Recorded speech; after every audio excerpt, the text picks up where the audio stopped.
There's a couple of things that you should know about grievances and making grievances or complaints in the workplace.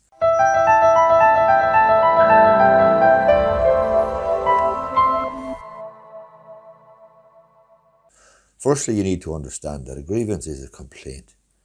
So the employee is going to make a complaint about some aspect of the job, some aspect of work with which he or she feels aggrieved, feels he or she needs to make a complaint about. There is a couple of things, though, that you should be aware of.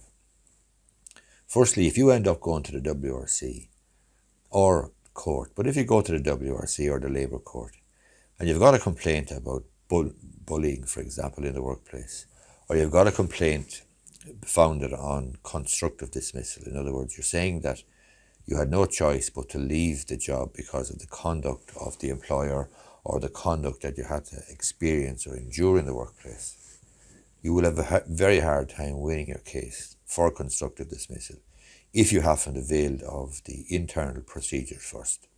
And that may well involve either the grievance procedure or the dignity at work procedure or policy involving, for example, anti-bullying or an anti-bullying procedure. So that's the first thing. The first thing you need to understand is that if you're going to go to the WRC or the Labour Court with some sort of a claim or some sort of a cause of action, you're going to be in a weak position. You're going to be behind the black ball, quite frankly, from the word go, if you haven't already used the internal grievance procedure and indeed even exhausted the internal procedure first. So that may well involve appealing the outcome of any complaint or grievance you've made.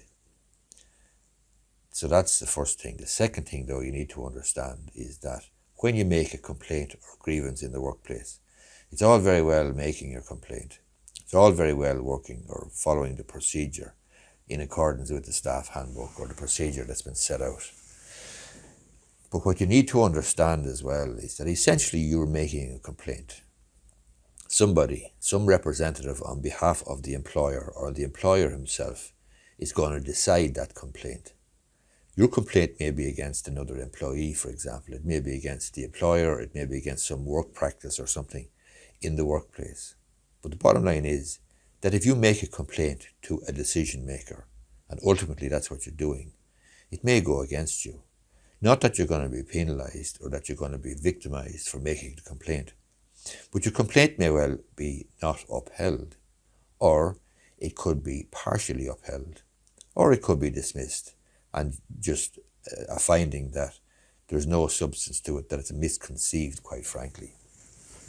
So they, I believe, are two important things that you need to understand about making a complaint. One, there is circumstances where it is absolutely essential to have made one in the first instance, and that circumstance would be where you're going to bring a claim to the WRC.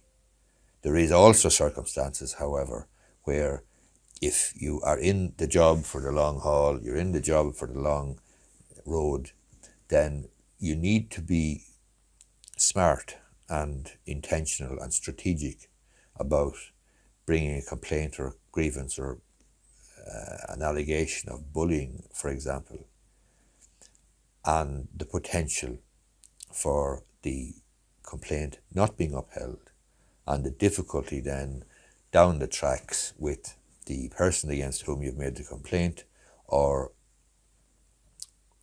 even the employer coming across perhaps as a frivolous complaint maker who's never satisfied. I'm not discouraging you. I'm not telling you you are not to bring a complaint. You're not to use the procedure in the workplace. I'd be the very first person to encourage you to do so.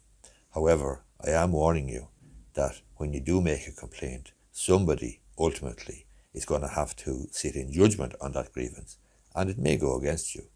It may be found that your complaint is not well founded, it's misconceived, and it won't be upheld, or perhaps only partially upheld.